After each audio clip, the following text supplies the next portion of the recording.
तो आज हम लोग पढ़ेंगे इंडिया इजराइल रिलेशंस। ठीक है, ठीक। तो पहले हम लोग देखते हैं उसका हिस्टोरिकल बैकग्राउंड। ओके।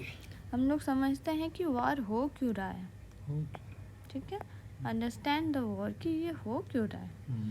ठीक है, तो ज्यूज जो थे वो बहुत ही इन्फ्लुएंशियल, रिच और यूरोपियन कंट्रीज़ में थे। ठीक है, उनकी अपनी कोई कंट्री नहीं थी। पैसा बहुत था लेकिन कंट्री नहीं थी।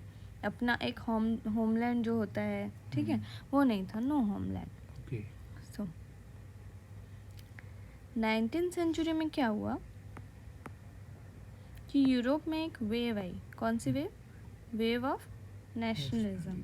ठीक है, तो उसमें क्या हो गया, जैसे फ्रेंच मिले तो फ्रांस बना लिया अपना। ठीक है, इंग्लिश बोलने वाले अपना इंग्लैंड बना लिए, स्पेनिश बोलने वाले अपना स्पेन बना लिए। ठीक है, तो ये क्या हो गया, भाषा के ये पे डिवाइड हो गया कंट्रीज। ठीक है, तो इन लोगों को होमलैंड मिल गया कि फ्रांस में फ्रेंच बोलने वाले हैं, इंग्लैंड में इंग्लिश बोलने वाले पीपल हैं। ठीक है, स्पेन में स्पेनिश बोलने वाले पीपल हैं। तो स्पेनिश का ज्यूज का कोई होमलैंड नहीं था। ठीक है, तो Jews started demanding for homeland. वो लोग को भी लगा, फोमो होने लगा कि अरे सबका डिवाइड हो रहा है तो हम लोग का भी एक घर होना चाहिए जहाँ पे सिर्फ ज्यूज़ हो। ठीक है, क्योंकि वो लोग की जो क्वांटिटी थी वो बहुत कम थी, नंबर में बहुत कम थे और वो लोग अलग अलग जगह पे थे। ठीक है, तो एक होमलैंड होना चाहिए, तो they starting demanding for homeland. So तो हम लोग एक ज्योग्राफिकल लोकेशन देख लेते हैं कि जो इतने सारे हम लोग न्यूज़ में प्लेसेस सुन रहे हैं वो है कहाँ का। ठीक है, तो ये इज़राइल है। ठीक है, इसके बगल में जॉर्डन है, इसके लेफ़्ट साइड में इजिप्ट है वेस्ट में। ठीक है, ये गाज़ा है, ये लेबनान है। ठीक है, अब जो ज्यूज़ थे वो बाइबल के अनुसार उन पे क्या लिखा गया है बाइबल में कि इज़राइल नाम की जगह है। ठीक है, जो उनका प्रॉमिस लैंड है, ये बाइबल में लिखा है। ठीक है, तो ये ज्यूज़ का बिलीफ है कि जो हम लोग का इज़राइल है वही हम लोग का होमलैंड होगा। ठीक है, तो ये लोग खोजते खोजते पहुंच गए, ढूंढने गए। ठीक है, तो वो इज़राइल पहुंचे। अब इज़राइल में देखें यहाँ तो बहुत कम ज्यूज़ है। ठीक है, तो यहाँ पे ज़्यादा मात्रा में कौन है, ज़्यादा नंबर में कौन है? अरब Palestine under Turkish empire.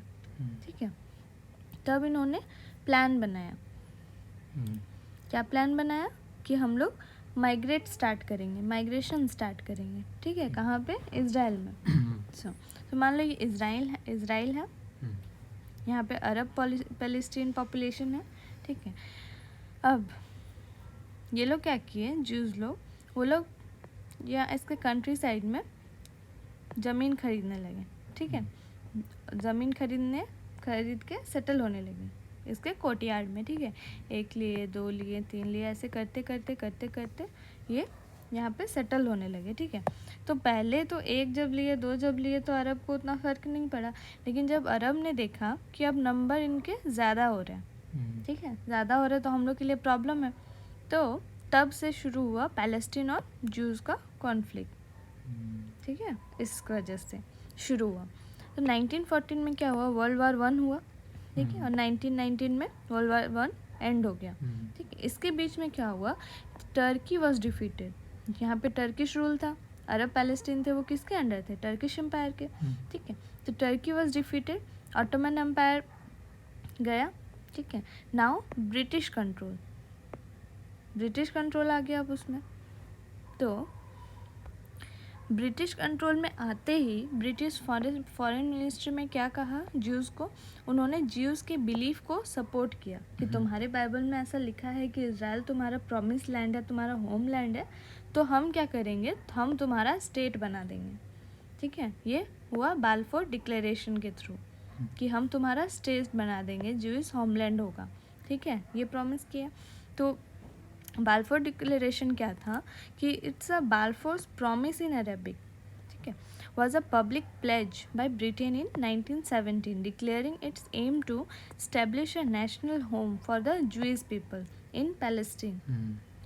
The statement came in the form of a letter from Britain's then Foreign Secretary Arthur Balfour. इसीलिए इसका नाम क्या पड़ा? Balfour declaration. ठीक है,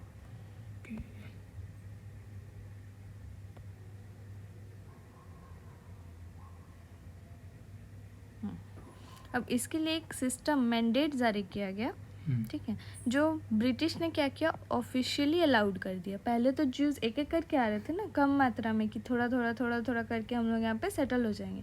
अब ये लोग क्या किए, जो मैंडेट सिस्टम जारी हुआ, वो लोग एक साथ इन बल्क अलाउड हो गया माइग्रेशन। वो लोग एक साथ जो जितने ज्यूज थे सब उठ के आ गए इजराइल, ठीक है, जितने भी ज्यूज थे। पहला कारण ये था कि उन लोग को एक ऑफिशियल मैंडेट मिल गया था। दूसरा कारण किया था कि हिटलर एंटी ज्यूज मूवमेंट चला रहा था, तो ज्यूज को तो कहीं और सेफ प्लेस चाहिए था, ठीक है। तो इन दो कारणों के वजह से एक बल्क मात्रा में, बड़ी मात्रा में ज्यूज इजराइल में शिफ्ट हुए, ठीक है। अच्छा, the large scale Jews migration. अब ये डिवाइड करके झगड़ा होने लगा, तो डिवाइड करके जेरूसलम बनाया गया, ठीक है। इसको बोलते हैं द डिवाइडेड सिटी। 1948 में जब कॉन्फ्लिक्ट बहुत ज़्यादा बढ़ गया, तो यूएनए को बुलाया गया मैंडेट करने के लिए, ठीक है। तो यूएनए ने क्या बोल दिया कि इतना दिक्कत हो रहा है तो डिवाइड कर दो, ठीक है। डिवाइड कर दिया तो क्या बना, एक इजराइल बना और एक अलग पैलेस्टीन, उन लोग का रीजन बना, ठीक है। तो दोनों को ये ऑप्शन दिया गया कि तुम स्टेट बन जाओ, ठीक है। तो इजराइल ने क्या किया, बोला कि हम स्टेट बन जाएंगे, ठीक है। अरब क्या बोला, अरब पैलेस्टीन वालों कि हम स्टेट नहीं बनेंगे, और वो आज तक भी स्टेट नहीं बन पाया, ठीक है। तो टेरिटरी थी तो स्टेट बन गया, और यूएस का सपोर्ट मिल गया किसको, इजराइलीज को, ज्यूज को, ठीक है।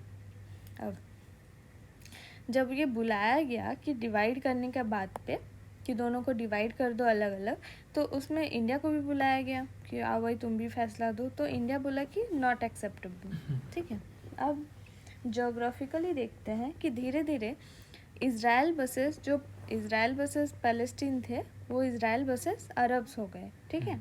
तो यूएसएसआर ने क्या किया, रियलाइज़ किया कि यूएस की वजह से, जो कि उसका ऑयल रिजर्व का उसका फ़ायदा था, ठीक है, तो उसके वजह से झगड़ा हो रहा है। क्यों, क्योंकि यूएस ने सपोर्ट कर दिया इजराइल को और अरब पैलेस्टीन स्टेट बना नहीं।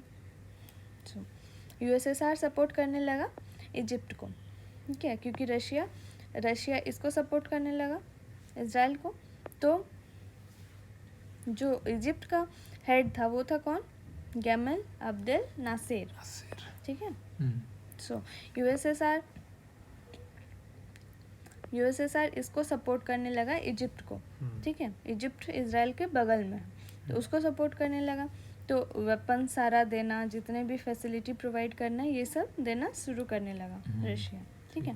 ऑन May 13, 1967, ठीक है, नासिर को इतना कॉन्फिडेंस आ गया कि अरे यूएसएसआर हमको सपोर्ट कर रहे, इतना बड़ा पावर, तो उसने क्या किया, स्ट्रेट ऑफ तिरान बंद कर दिया, जो एक ये था पासेज था इजराइल के लिए। तो ये और एक भड़काने वाला काम हो गया, ठीक है। तो it is an type of act of war, कि अगर हम लोग किसी का रास्ता बंद कर दे रहे तो ये एक वॉर टाइप का है, ठीक है। सो और उसके फ़ायदे में क्या किया, मतलब इसी बीच में यूएस जो है, क्योंकि यूएसएसआर इजिप्ट का सपोर्ट कर रहा था, तो अब यूएस और यूएसएसआर का तो चल ही रहा है, कि पहले भी हम लोग पढ़े, ठीक है। तो यूएस क्या किया, फॉल्सली रिपोर्टेड, वो झूठ मूठ फैला दिया क्या, कि इजरायली ट्रूप जो है उसका मूवमेंट हो रहा है ऑन द सीरियन बॉर्डर, ठीक है, जो कि सीरिया, जॉर्डन और पैलेस्टीन सब खिलाफ हैं इजराइल के, ठीक है। इजराइल के आसपास कौन कौन से, सीरिया है, जॉर्डन है, पैलेस्टीन है, तो सब तो उसके एंटी में, ठीक है। तो ये यूएस फॉल्स रिपोर्ट फैला दिया, ठीक है, तो और मतलब hype up the situation, but Israel was ready, ठीक है। इजरायलीज़ को पता है कि हम लोग बाहर से यहाँ पे बसे हैं, सेटल होना है हम लोग को यहाँ पे, और हम लोग के जितने नेबरिंग कंट्रीज़ है सब हमारे दुश्मन है, तो वो लोग कब अटैक कर दें हम लोग को नहीं पता, ठीक है। तो वो लोग हमेशा से रेडी थे, खुद को इतना तैयार किए हुए थे, ठीक है, और बहुत मोटिवेटेड थे कि जब झगड़ा होगा हम लोग सबको ये कर देंगे, ठीक है, क्योंकि हम लोग को ये होमलैंड चाहिए, ये झगड़ा था, ठीक है। तो एक होता है कि झगड़ा जिसमें विन और लूज का केस होता है, ठीक है। तो ये विन और लूज का केस नहीं था, ये क्या था, लिव और डाई का, लाइफ और डेथ का सिचुएशन था इजरायलीज के लिए, ठीक है, ज्यूज के लिए, कि अगर हम लोग को रहना है यहाँ तो हम लोग को लड़ना पड़ेगा। तो ये डू और डाई, लिव और डाई का सिचुएशन था। विन और लूज का इसमें मैटर ही नहीं था कि हमको जीतना ही नहीं है, हारना ही नहीं है, लाइफ और डेथ का मैटर था उन लोग के लिए, ठीक है। तो इसको बोलते हैं टीना फैक्टर। टीना फैक्टर मतलब क्या, there is no other alternative, ठीक है। So Israel was prepared for so long, मतलब वो लोग जब से आए थे तब से वो लोग वार के लिए ही प्रिपेयर कर रहे थे कि कभी भी हो सकता है, क्योंकि एक भी कंट्री उसके नेबरहुड में सपोर्ट की नहीं थी, ठीक है, घुरे हुए थे दुश्मनों से। तो वो लोग ने इतना मतलब प्रिपेयर करके रखा था कि जो मैप्स हैं इजिप्ट्स की, रिकॉर्ड्स हैं, इंटेलिजेंस है वहाँ की, सब मतलब जो सब पता करके रखा हुआ था। वो लोग का मैप रटा हुआ था इजिप्ट की कि कौन सा लोकेशन कहाँ है, कहाँ उनके बेसेस हैं, क्या है, सब कुछ। वो लोग क्या है, मिलिट्री प्लस पॉलिटिकल लीडरशिप दोनों का कॉम्बिनेशन था इजराइल में, क्योंकि उन लोग को पता था कि कभी भी वार होगा तो जो उनका पॉलिटिकल लीडर्स था और प्लस मिलिट्रीज था, दोनों कोऑर्डिनेटेड थे, ठीक है। They even know the voice of Egyptian pilots, जो उनके पायलट्स थे इजिप्ट के, जो उसके वॉइस तक को पहचानते थे कि ये अगर इस वॉइस सुन लिए तो ये क्लियरली बता सकते हैं ये कौन सा पायलट उड़ा रहा है, अच्छा। ठीक है। तो बोलते हैं ना इजरायली का जो इंटेलिजेंस है वो बहुत ज़्यादा स्मार्ट और बहुत ज़्यादा ब्रिलियंट है। मतलब इतना सोचो तैयारी था उन लोगों का कि लोग आवाज़ पहचान सकते थे। तो वो लोग क्या किया, अपना प्लेन साइलेंस करके, जैसे फ्रिक्वेंसीज होती है ना उस टाइम पे वॉर पे, तो अपना साइलेंस करके इजिप्शियन पायलट्स की आवाज़ें सुनते थे कि कौन सा पायलट है, इसको कैसे अटैक करना है। तो इतना मतलब वो लोग एडवांस अपने आप को इतना टेक एडवांस कर लिए थे, ठीक है। इंस्टेड ऑफ वेटिंग, अब इजिप्ट के जो नासिर था उसको क्या लगा था कि हम लोग तो इतनी बड़ी पावर है, हम लोग को यूएसएसआर का सपोर्ट है, तो हम लोग को वो कैसे हराएगा इजराइल, ठीक है। तो वो लोग बोले कि जब झगड़ा होगा तो उसको ख़त्म कर देंगे इजराइल को, ठीक है। लेकिन इजरायली क्या किए, इंस्टेड ऑफ वेटिंग कि तुम उधर से हमको पत्थर मारो तब हम अटैक करेंगे, वो लोग पहले ही अटैक कर दिए सुबह सुबह एकदम। दे वेंट ऑल इन, मतलब जितने थे नेवी आर्मी, जितना उन लोग का तैयारी था, इंटेलिजेंस, सब एक बार में अटैक कर दिए। Every possible weapon, every soldier, every tank, every plane, जितना कुछ था उन लोग के पास सब पहले ही अटैक कर दिए उन लोग के एकदम सुबह सुबह, ठीक है। 5 जून 1967 द डी डे, ठीक है। अर्ली मॉर्निंग इजिप्ट पर अटैक कर दिया। अर्ली मॉर्निंग कोई सो के भी नहीं उठा, ना उनके पायलट्स, ना आर्मी के मेंबर्स, ना कोई कुछ नहीं। वो लोग को इजिप्ट का एक प्लेन तक नहीं उड़ पाया था अटैक में, रिटेलिएशन में। मतलब सोचो इतना वो लोग सब एक साथ अटैक पे उतर गए थे, मौका ही नहीं दिए थे, एक प्लेन तक नहीं उड़ पाया इजिप्ट का। All the planes were destroyed on the ground.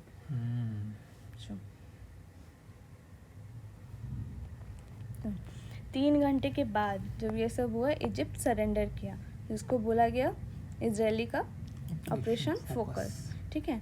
तो ये तो शुरुआत था, ये डे 1 था, ठीक है। उसके बाद क्या हुआ, ग्राउंड मूवमेंट शुरू हुआ, ठीक है। उसके बाद फिर एक एक करके सारा अपना नेबरिंग दुश्मन कंट्रीज़ को अटैक में लिया। जॉर्डियन एंड सीरियन एयरक्राफ्ट पर अटैक किया, ठीक है। सारे MiG-21 जो USSR भेजे थे, याद है, MiG-21 इंडिया को भी सप्लाई किए थे।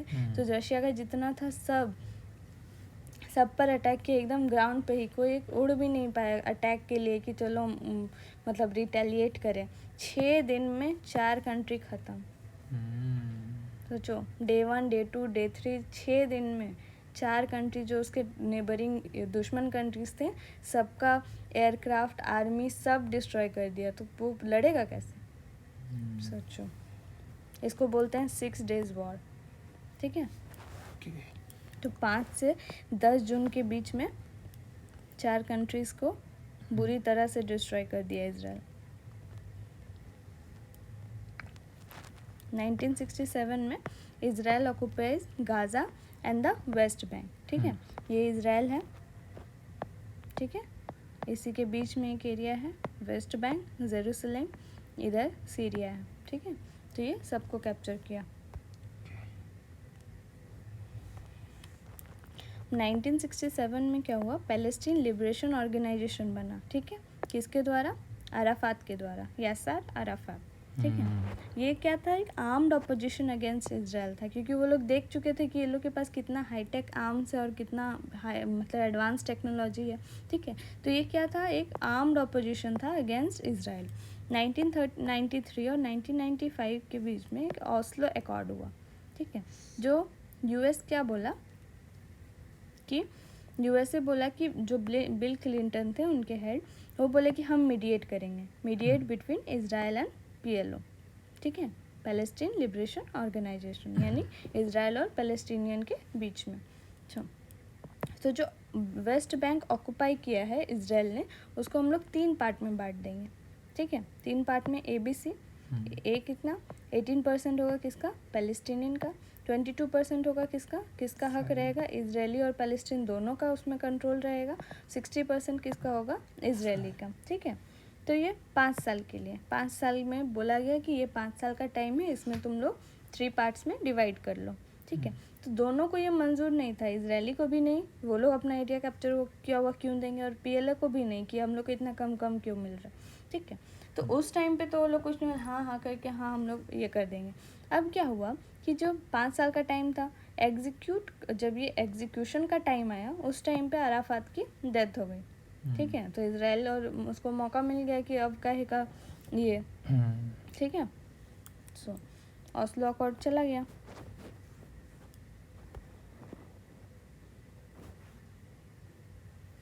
अक्टूबर 2023 में, ठीक है। ये क्या हुआ, हमास, बैक स्टोरी था, हमास क्या था, हराकत अल मकवामा अल इस्लामिया, ठीक है। ये इस्लामिक रेजिस्टेंस मूवमेंट था, ये एंटी इजराइल हो गया। पहले ये साथ में था, एक टाइम पे साथ में था हमास, ठीक है, इजराइल के, लेकिन अब एंटी इजराइल हो गया। अब एंटी इजराइल हुआ तो अक्टूबर 23 में क्या किया, हमास ने, जो गाजा में है, उसने इजराइल पे अटैक कर दिया, ठीक है। तो इजराइल ने रिटेलिएशन में जो पेजर अटैक्स हुआ, ठीक है, वो किया। तो ईरान सपोर्ट्स लेबनन, ठीक है, लेबनन बेस्ड हिजबुल्लाह, ईरान उसका सपोर्ट करता है, ठीक है। तो अब ये क्या हो गया, न्यूज़ में अभी, हाँ ये सब अभी न्यूज़ में है। तो हम लोग इसका जो वॉलेटिलिटी है वो एक बार देख लेते हैं, ठीक है। तो यहाँ पे इजराइल, ठीक है, ये हमास, ये लेबनन, ठीक है, और इधर है US, इधर ईरान, इधर रशिया, ठीक है। तो हमास और इजराइल का दुश्मनी है, ठीक है, लेबनान और इजराइल का दुश्मनी है, US सपोर्ट करता है इजराइल को, ठीक है, ईरान के पास ऑयल है, रशिया सपोर्ट करता है ईरान को, ईरान सपोर्ट करता है लेबनान को, यानी इनडायरेक्टली क्या, रशिया सपोर्ट करता है लेबनान को, है ना। और US का एंटी कौन हो गया, ईरान हो गया, क्यों, क्योंकि रशिया इसको सपोर्ट कर रहा है, तो रशिया सपोर्ट कर रहा है तो US के दुश्मन हो गए, ठीक है। अब और रशिया का दुश्मन अल्टीमेटली कौन है ही, US है ही, ठीक है। तो ये सारा मेजर कंट्रीज जो पहले हम लोग देखे थे कि सारा बड़े लोगों का गेम याद है कि US और USSR यही का हमेशा झगड़ा रहा है। तो इसमें भी हम लोग को क्या देखने को मिलता है कि एक साइड US है और एक साइड USSR है, ठीक है। एक जन इसको सपोर्ट कर रहा है, एक जन इसको सपोर्ट कर रहा है, इसीलिए ये वॉर का सिचुएशन हमेशा बना ही रहा, ठीक है। और इजरायलियों के लिए और ज़्यादा सेंसिटिव हो गया क्योंकि पहले से इसका नेबरिंग कंट्री सारा इसके पहले से दुश्मन है, ठीक है। तो इसीलिए ये बहुत ही वोलाटाइल सिचुएशन हो गई है जो अभी का न्यूज़ में है। इसमें कुछ उपाय ही नहीं है कि Israel already is a nuclear state, ठीक है, न्यूक्लियर स्टेट है, और इसका दोस्त भी US, ये भी न्यूक्लियर स्टेट है। तो कभी भी वर्ल्ड वार हो सकता है, ऐसा सिचुएशन हो गया, इसका कोई इलाज ही नहीं है, ठीक है। किसी का एक मतलब बटन दबाने का देरी है, ठीक है। अब हम लोग पढ़ेंगे इंडिया इजराइल रिलेशन, ठीक है। ये तो हम लोग बैकग्राउंड पढ़ रहे थे ना, इजराइल और बाकी सारी कंट्रीज़ का, इंडिया के साथ उसका कैसा रिलेशन है वो हम लोग पढ़ेंगे, ठीक है। 1947 में इंडिपेंडेंस हुआ, सो उस टाइम पे क्या चल रहा था, इजराइल वर्सेस अरब। अब अरब इंडिया को चाहिए था, क्यों, क्योंकि वहाँ पे ऑयल था, ठीक है। तो अरब के अगेंस्ट तो इंडिया जा नहीं सकता था, ठीक है। तो उसने नया तरीका क्या निकाला कि इंडिया ने बोलना शुरू किया कि हम पैलेस्टीन के फेवर में, ठीक है। सो 17 सितंबर 1950 को स्टेब्लिश क्या हुआ एक जीविश agency established on immigration office in Bombay, ठीक है। कोई भी ऑफिस होता है, हेडक्वार्टर होता है, कहाँ सेटअप होता है? न्यू दिल्ली में, ठीक है। लेकिन इतना हम लोग मतलब ये चल रहे थे दो राय में कि कहीं किसी को बुरा ना लग जाए, कहीं कोई ये ना कर दे, मतलब एक दुश्मनी टाइप का ना डेवलप हो जाए, तो न्यू दिल्ली छोड़ के हम लोग बॉम्बे में उसका इमिग्रेशन ऑफिस, जो ज्यूइश एजेंसी की ऑफिस थी, उसको बॉम्बे में इस्टेब्लिश किया। बाकी सारा का हेडक्वार्टर कहाँ पे है? न्यू दिल्ली में, लेकिन इसका कहाँ पे है? बॉम्बे में, ठीक है। तो हम लोग सोचो कितना ये लेके चल रहे थे, कितना सेफ गार्ड लेके, कितना मतलब एक्टिव था इंडिया कि नहीं इसको अलग रखना है, ठीक है। सब 1992 में ये डिप्लोमेटिक रिलेशन बना, ठीक है, इजराइल के साथ 1992 में। तो हम लोग 30 ईयर सेलिब्रेट किए, किस लिए? कि वी स्टैंड बाय इजराइल, हम लोग इजराइल का सपोर्ट करते हैं, ये शो करने के लिए। अब एक चीज़ है कि या तो हम लोग 25 साल सेलिब्रेट करते हैं, या 50 साल सेलिब्रेट करते हैं, या 100 साल, 30 साल कौन सेलिब्रेट करता है, ठीक है। तो इसलिए क्योंकि 30 सालों से हम लोग का एक डिप्लोमेटिक रिलेशन है, आगे कैसा हो ना हो क्या पता, इसीलिए जो है तो हम लोग 30 साल सेलिब्रेट किए। क्यों? ये दिखाने के लिए कि हम लोग इजराइल के साथ हैं, वी स्टैंड बाय इजराइल, ठीक है। कहीं इजराइल ऐसा ना समझे कि हम लोग उसके एंटी हैं, ठीक है, क्योंकि सिचुएशन कुछ भी हो सकता है। So Modi ji first Indian PM to visit Israel. उससे पहले 70 साल में कोई जाता ही नहीं था डर से, ठीक है। उससे पहले कोई गया ही नहीं, कोई जाता ही नहीं था 70 साल में। 2017 में गए थे मोदी जी, ठीक है। Israel giving it's guest the high level red carpet treatment. जब पीएम मोदी वहाँ गए तो उनके पीएम खुद आए थे रिसीव करने के लिए, पूरा रेड कारपेट ट्रीटमेंट मिला एकदम, बहुत ही कि 70 सालों में मतलब कोई एक आए हैं, ठीक है। तो वो एक ऐसा मोमेंट था जैसे कोई पुराना दोस्त वापस आया हो, ठीक है। सो इजराइल का consulates office, no PM visit Palestine, जितना भी सब चल रहा था, ठीक है। सो 1962 में चाइना ने इंडिया पे अटैक किया, हम लोग ये पढ़े हैं, ठीक है। तो ये भी हम लोग पढ़े थे कि इंडिया सबसे मदद मांगा था, लेकिन किसी ने नहीं दिया, ना कोई वेपन दिया, ना कोई अपना सपोर्ट दिया, ठीक है। 1965 में इजराइल सप्लाइड वेपन्स इंडिया को, सोचो M58 वगैरह जितने भी वेपन्स है सारा इजराइल ने सपोर्ट किया था। तो उस टाइम पे माहौल ऐसा चल रहा था कि कहीं अगर कोई बुरा मान गया तो वो तो इंडिया एक डेवलपिंग कंट्री था, अपना स्टैंड था नहीं, ठीक है। तो इंडिया ने क्या बोला कि हम एक्नॉलेज नहीं कर सकते, नहीं करेंगे कि इजराइल ने हमारी मदद की है, ठीक है। इजराइल बोला ठीक है कोई बात नहीं, उन्हें सारा वेपन्स दिया वॉर के टाइम पे, जब कोई कंट्री नहीं दिया तब इंडिया का हेल्प किया, ठीक है। इतना ही नहीं, एक वॉर में नहीं, 1980 में अपनी एनर्जी दी, 1999 में इवन जब कारगिल वॉर हुआ, ठीक है, तो जो लेज़र गाइडेड मिसाइल्स थे, सप्लाई थे, बॉम्ब्स थे, वेपन्स थे, जो हाईटेक मिसाइल्स चाहिए थी, कोई किसी ने हेल्प नहीं किया कारगिल वॉर के टाइम पे, ठीक है। वो एक ब्रीच ऑफ ट्रस्ट था, क्योंकि कारगिल में विंटर में हम लोग को एक सेफ एरिया में आना था, दोनों साइड्स का ये अंडरस्टूड था, ठीक है। एक ही ठंड के टाइम पे ज़्यादा ठंड पड़ती है तो हम लोग सर्वाइव नहीं कर पाएंगे, तो हम लोग नीचे के बेसिस में चले जाएंगे, तो ये एक ट्रस्ट बेसिस पे चल रहा था, ठीक है। तो एक विंटर क्या हुआ कि जो पाकिस्तान आर्मी है ठंड के टाइम पे वो अटैक कर दी, ठीक है। तो ये एक ट्रस्ट और मतलब ब्रीच ऑफ ट्रस्ट था। तो उस टाइम पे भी किसी ने हेल्प नहीं किया, उस टाइम पे भी कौन हम लोग का हेल्प किया? इजराइल। जो मिराज स्क्वाड्रंस थे जिसके बिना हम लोग लड़ ही नहीं पाते, मतलब जीत ही नहीं पाते, वो किसने प्रोवाइड किया? इजराइल ने। उस टाइम पे भी हम लोगों ने क्या बोला कि हम लोग एक्नॉलेज नहीं कर पाएंगे, नहीं करेंगे। इजराइल बोला ठीक है कोई बात नहीं। इवन तो बालकोट के जो वॉर हुआ उसमें भी जो रिसात मिसाइल्स थे वो भी किसका था? इजराइल का। उस टाइम पे भी हम लोग ने बोला क्या कि हम लोग नहीं दुनिया को बता सकते कि इजराइल ने हमारी मदद की। इजराइल बोला ठीक है कोई बात नहीं। सोचो इतना सेल्फलेस हेल्प कि मतलब कोई आगे नहीं आ रहा है हेल्प करने के लिए, और इजराइल सपोर्ट कर रहा है, और प्लस बदले में ये भी नहीं बोल रहा है कि तुम हमको इम्पोर्टेंस दो या फिर हमको बोलो कि हम हेल्प किए हैं तुम्हारा, ठीक है। Every single time it supported us, Israel supported us, और every single time we set back with the relation कि कोई बुरा ना मान जाए, ठीक है। तो ये हम लोग का बहुत ही अच्छा रिलेशन बहुत पहले से इजराइल के साथ, ठीक है। सबसे पहले भारतीय जनसंघ जो अभी बीजेपी है, ठीक है, सबसे पहले 1967 में स्टेब्लिश द रिलेशन पब्लिकली, ठीक है, कि इजराइल के साथ हमारा दोस्ती, हम लोग वी स्टैंड बाय इजराइल, इसको बोला गया टेल अवीव, मतलब हम लोग बताने से डरते नहीं हैं। ठीक है, Ariel Sharon's state visit to India in 2003, जब वाजपेयी जी की गवर्नमेंट थी। ठीक है, तो इजराइल के हेड आए थे इंडिया विजिट पे 2004 से लेके 14 तक। ठीक है, मनमोहन सिंह की गवर्नमेंट थी, तो उसमें फिर सब शांत, मतलब उसमें कोई ना पब्लिकली बातें हुई ना कुछ, ये कि हम लोग का इजराइल के साथ अच्छा रिलेशन है, वो हमारा दोस्त है, इतनी हमारी हेल्प की है। ठीक है, जब कोई नहीं कर रहा था तब, तो फिर सब शांत हो गया। फिर आए मोदी जी, वो क्या बोले, आई डोंट केयर दुनिया क्या सोच रही है नहीं सोच रही है, वो मेरा दोस्त है तो है। ठीक है, अब करेंगे हम लोग डी हाइफनेशन। याद है डी हाइफनेशन हम लोग कहाँ पढ़े थे? इंडिया पाकिस्तान में, कि ब्रिटेन उसको, यूएस उसको एक साथ मानता था, इंडिया पाकिस्तान। ठीक है, अब हम लोग करेंगे क्या, डी हाइफनेशन, मतलब इजराइल अलग है, पैलेस्टीन अलग है, दोनों की हमारी इंडिपेंडेंट फॉरेन पॉलिसी होगी। ठीक है, दोनों अलग अलग है तो दोनों को अलग अलग नज़रिए से देखना होगा।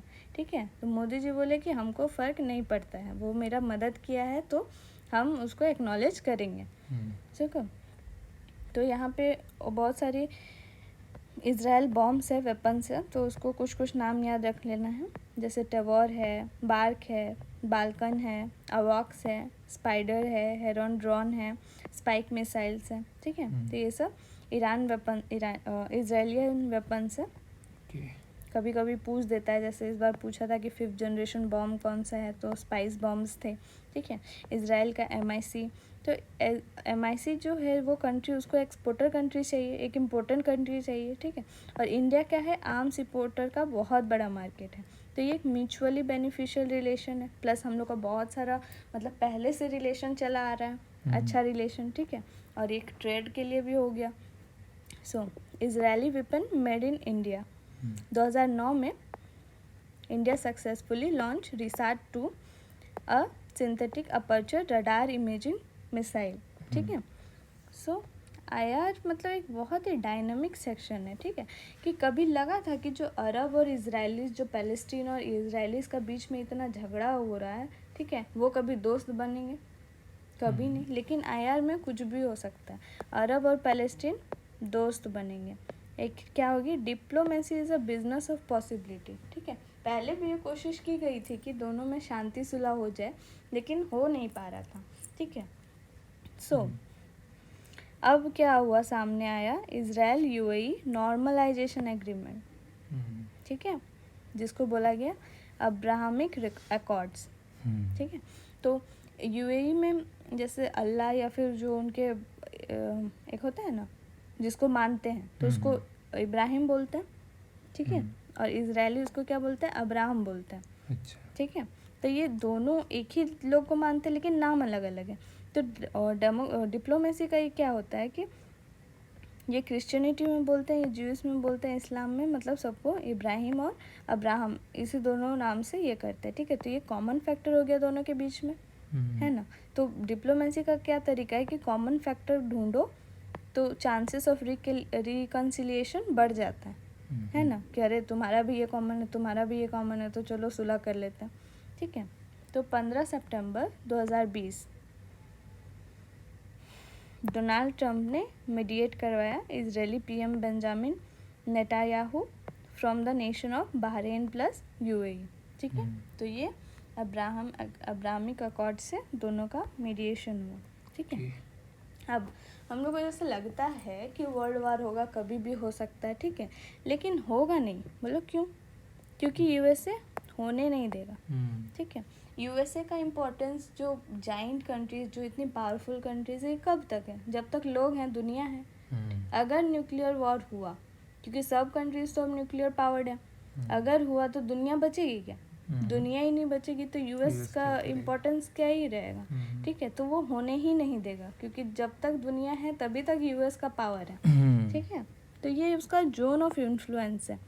सो air is a infinite game, मतलब एक होता है ना कि ये चलते रहना चाहिए हमेशा, सब यही चाहता है, कुछ ना कुछ होते रहो और ये चलते रहे, ख़त्म ना हो कभी, है ना। अगर न्यूक्लियर पावर को यूज़ कर दिया तो ख़त्म, तो ये कोई चाहेगा कि ख़त्म हो?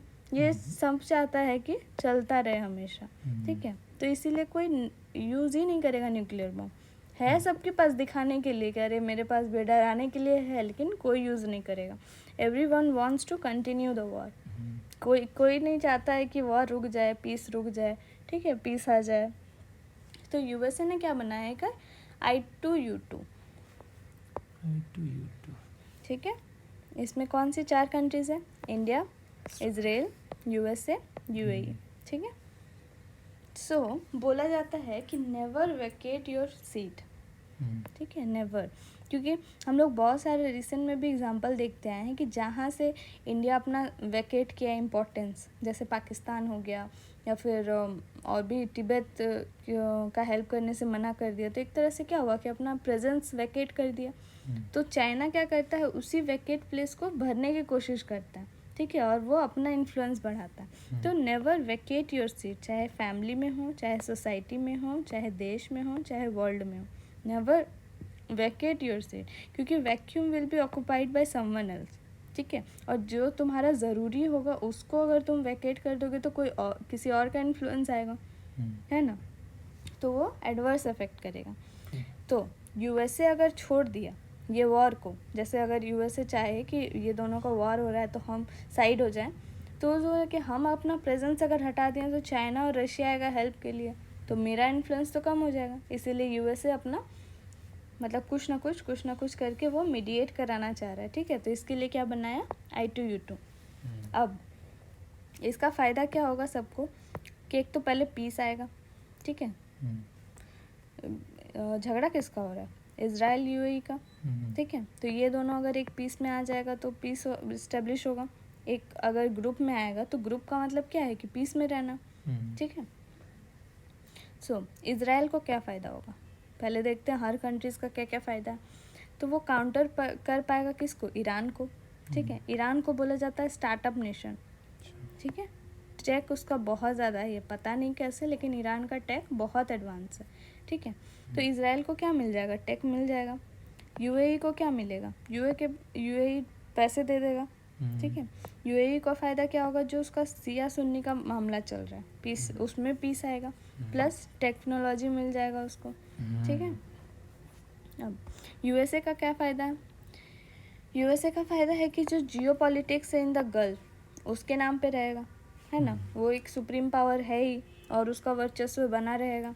Plus counter Chinese growing influence. ठीक है, वो उसका प्रेजेंस यहाँ रहेगा तो चाइना का इन्फ्लुएंस कम होगा, तो उसको काउंटर कर पाएगा. इंडिया का क्या फ़ायदा है कि इंडिया का भी सेम कि चाइनाज़ का इन्फ्लुएंस काउंटर कर पाएगा. ठीक है, क्योंकि यूएस उसके साथ है, यूएई उसके साथ है, इजराइल उसके साथ है. ठीक है, सो यूएई का ट्रेड बढ़ जाएगा, जो भी ऑयल है फ्रॉम द गल्फ आता है उसका ट्रेड रिलेशन अच्छा हो जाएगा. ठीक है, इजराइल रिलेशन अच्छा है ही और हो जाएगा. आर्म्स हम लोग का पहले मतलब 35 मिलियन तक एमिरेट से आता है. ठीक है, तो ये सब में भी अच्छा खासा मतलब अच्छा रिलेशन और हो जाएगा. सो ये क्या है, एडवांटेज टू ऑल. I2U2 में जितनी भी कंट्रीज है, 4 कंट्रीज, सबका कुछ ना कुछ फ़ायदा है. ठीक है, यूएई बहुत सारी रिन्यूएबल एनर्जी एजेंसीज की हब है. ठीक है, तो इंडिया को इससे और फ़ायदा होगा कि रिन्यूएबल एनर्जी में जो भी इम्प्लीमेंट करना है वो यूएई से मिल जाएगा. ठीक है, फिर इजराइल का कंट्रीब्यूशन है, ड्रिप इरिगेशन जो हम लोग यूज़ करते हैं आज, वो किसका देन है, इजराइलीज़ का देन है. ठीक है, टू द वर्ल्ड. ये इन्वेंट किया था, इजराइल इन्वेंट किया था. इसमें तो एग्रीकल्चर प्रैक्टिसेस में और हेल्प मिलेगी इंडिया को. ठीक है, टेक सपोर्ट मिलेगा from USA and Israel India को. ठीक है, सो अरब कंट्रीज़ आर ग्रेजुअली डीकपलिंग. इतना जो मीडिएशन का ये हो रहा है तो अरब कंट्रीज़ अब उसमें बीच में नहीं आ रही है. ठीक है, डीकपलिंग मतलब साइड होते जा रही है. ठीक है, themselves from the Palestine question. ठीक है, वो साइड कर रही है, मतलब कि हमको उस झगड़े में फिर मतलब खुद को घुसा नहीं रही है. ठीक है, तो पहले क्या था, इजराइल वर्सेस पैलेस्टीन. अब क्या बच गया है, Israel versus Hamas, Israel versus Hezbollah, Israel versus Iran. Arab नहीं रह गया अब, ना अरब पैलेस्टीन नहीं रह गया. अब कौन सा नया वार हो गया है, इजराइल और हमास का, हजीबुल्ला का, ईरान का, ये सब रह गया. ठीक है, जो जहाँ से शुरू हुआ था वो अब धीरे धीरे डीकपल हो गया. ठीक है, सो I2U2 को क्या बोला जाता है, bridge between India and West Asia. ठीक है, इंडिया और वेस्ट एशिया के लिए एक ब्रिज का काम कर रहा है I2U2. So, हम लोग देखे थे कि न्यूक्लियर क्लब का जो फ़ायदा है वो क्या है, डिसप्रोपोर्शनेट एडवांटेज मिलता है उन लोगों को जो P5 कंट्रीज़ हैं, ठीक है, क्योंकि एक्सक्लूसिव मेंबरशिप है। तो अगर सबके पास आ गया तो सब एडवांटेज ज़ीरो हो जाएगा, है ना। सो अब हम लोग देख लेते हैं लास्ट स्टोरी जो मतलब क्या है ये, ठीक है। तो इधर मान लो ये है वेस्ट एशिया, ठीक है, यहाँ पे है सऊदी, यहाँ पे इजराइल, USA है इधर, ठीक है, यहाँ पे ईरान है, यहाँ पे पाकिस्तान है, यहाँ पे रशिया, ठीक है। रशिया सपोर्ट करता है ईरान को, ठीक है। ईरान एक शिया स्टेट है, ठीक है। और इजराइल USA सपोर्ट करता है इजराइल को, जो कि एक न्यूक्लियर स्टेट है, ठीक है। इजराइल वर्सेस अरब चल रहा था, ठीक है। तो अरब कभी भी डरे नहीं, क्यों, मतलब इतना उन लोग का वॉर हुआ, इतना उन लोग का कॉन्फ्लिक्ट चला, लेकिन अरब ऐसा तो नहीं कि कभी डर गए हों, क्यों, क्योंकि दोनों का कॉमन भाई क्या था, कॉमन फ्रेंड कौन था, USA। जान रहा है USA लड़ाई होने नहीं देगा बहुत एक्सटेंड तक, ठीक है। तो ये इजराइल का भी सपोर्टर था, ये अरब का भी सपोर्टर था, ठीक है। तो दोनों का भाई कौन था, USA, ठीक है। तो इसीलिए उसको टेंशन नहीं था। अब ईरान और सऊदी का टेंशन होने लगा, ठीक है। तो ईरान ने भी क्या किया, न्यूक्लियर टेस्ट कर लिया, ठीक है। पाकिस्तान किया ही था। तो ये मुस्लिम कंट्री है लेकिन सुन्नी कंट्रीज़ है, ठीक है। और ये सऊदी भी है, सुन्नी कंट्रीज़ है, ठीक है। लेकिन ईरान क्या है, शिया स्टेट है, तो शिया सुन्नी का तो हमेशा चलता है, ठीक है। तो पाकिस्तान क्या है, ओनली इस्लामिक कंट्री जिसके पास न्यूक्लियर वेपन था, ठीक है, न्यूक्लियर पावर था, ठीक है। तो पाकिस्तान इस चीज़ का घमंड था, ठीक है। घमंड क्या है, उसको कुछ भी बोलो, कोई भी टॉपिक बोलो, बोलेगा हमारे पास बॉम्ब है।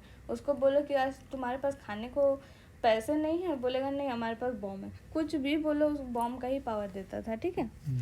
तो पाकिस्तान बोला सऊदी को कि तुमको डरने का ज़रूरत नहीं है ईरान से, ईरान के पास न्यूक्लियर पावर है, तो क्या हुआ, तुम हमको पैसे दो, ठीक है, हम तुमको अपना बॉम्ब देंगे, ठीक है। तो पाकिस्तान ये कर लिया, तो उसको पैसे मिलते रहे, बाकी तुमको हम तुमको संरक्षण देंगे, अगर कुछ हुआ तो हम तुमको देंगे, ठीक है। तो ये पैसे लेने लगा। अब क्या हुआ कि ईरान ने अपना बना लिया न्यूक्लियर बॉम्ब, ठीक है। तो सऊदी सोचा कि हम लोग के पास तो पैसे की कमी नहीं है, ठीक है, तो हम लोग भी क्यों ना बना ले, हम लोग को तो ये पाकिस्तान के भरोसे रहना पड़ता है कि इसको पैसे भी देते हैं ताकि इसके भरोसे में हम लोग न्यूक्लियर बॉम्ब ये कर सकें, ठीक है। तो उसने सोचा क्या कि हम भी क्यों ना बना ले। तो USA क्या बोला कि ये जो ITU-2 हम बना रहे हैं, ठीक है, तो इसमें जो इंडिया है, इजराइल है, ठीक है, US है और UAE सऊदी हो गया, ठीक है। तो UAE को छोड़ के जो बाकी तीनों कंट्रीज़ हैं, तो ये तो तुम्हारे एक ग्रुप के हैं, तो मतलब दोस्त हुए, है ना। तो तुम्हारे 3 दोस्त के पास न्यूक्लियर पावर है, तो हम लोग तो दोस्त हैं ना। तो अगर तुम्हारे ऊपर कोई भी प्रॉब्लम आएगा तो हम लोग 3 हैं ही न्यूक्लियर कंट्री, तो तुमको डरने की ज़रूरत क्या है, ठीक है। तो ये क्या करेगा, ITU-2 this will stop the nuclear arm race, ठीक है, कि उसके पास इतना है तो हम और बनाएंगे, बताए थे ना, वन अपमैनशिप, ठीक है। तो उसको कम करने में मदद करेगा मिडिल ईस्ट में, ठीक है, ITU-2 जो प्लस USA का जो मेंटेन रहेगा क्या, हेजीमनी, USA सबसे जो पावरफुल था, दादागिरी कर रहा था, वो उसका मेंटेन रहेगा, भले मीडिएट कर रहा है, उसको मोरल हाई ग्राउंड बता रहा है, ठीक है। सबको लगेगा कि पीस आ गई, पीस के लिए सब हो रहा है, म्यूचुअल अंडरस्टैंडिंग से हो रहा है, फ्रीडम के लिए हो रहा है, को एग्जिस्टेंस हो रहा है, ठीक है। ये US क्या किया, मोरल हाई ग्राउंड बना लिया कि इसके लिए हम लोग ये कर रहे हैं, ठीक है। लेकिन इसका पीछे का मोटिव क्या है कि वो हेजेमन बने रहना चाहता है, ठीक है। तो इंडिया को ये भी फ़ायदा हो गया कि जो कश्मीर फैक्टर में बार बार पाकिस्तान UAE को बीच में ले आ रहा था कि अरे हम उससे सपोर्ट लेंगे, उसका ये करके हम लोग कश्मीर वापस ले लेंगे, गल्फ़ का हेल्प लेंगे, तो वो अब पाकिस्तान के पास वो मुँह ही नहीं रह जाएगा, क्यों, क्योंकि UAE इंडिया का दोस्त रहेगा, ठीक है। तो इनडायरेक्टली एडवांटेज किसका है, ज़्यादातर इंडिया का, इस कोलैबोरेशन से, इस ITU-2 से, ठीक है। तो समझ में आया इजराइल का क्या वार है, चल रहा है और क्यों चल रहा है, और इंडिया के साथ क्या रिलेशन है, ठीक है। Yes, madam.